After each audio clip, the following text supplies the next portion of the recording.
Hello mga Kabuenas Teg at magandang araw po sa inyo lahat na binisita ko ang aking malawak na lupain.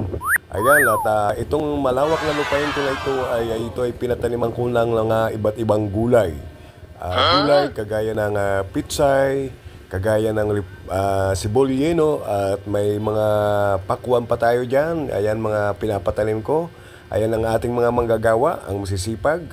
At yan, at pinapaano ko muna yung ibang pitsay dyan para may dispose na po yan. At ang iba ay tuyo na siya.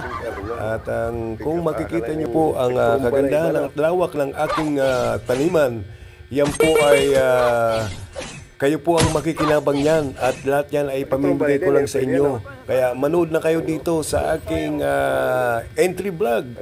Lahat ng kalawakan na yan na puno ng mga kagulayan. Yan ay pagdating ng araw, ipamimigay ko yan sa inyo ng mga tanim na yan. Libre lahat yan para sa inyo mga guys. Ayan, shout out sa inyo mga guys at please subscribe me in Buenas Teg TV. No? Huwag kang magkalimutan na mag-subscribe sa akin para kayo ay mabigyan ko nito.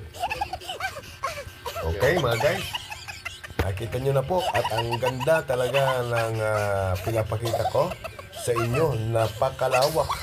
Napakalawak na lugar at yan ang lupa natin na minana natin sa ating lulo. No? Mga guys, tuloy-tuloy, ayan no? Marami may nagbibili. At ayan, nagtutuyo-tuyo na yan, no? Sa tabi ng kalsada yan, ano mga guys. Ayan, no? Ang dami.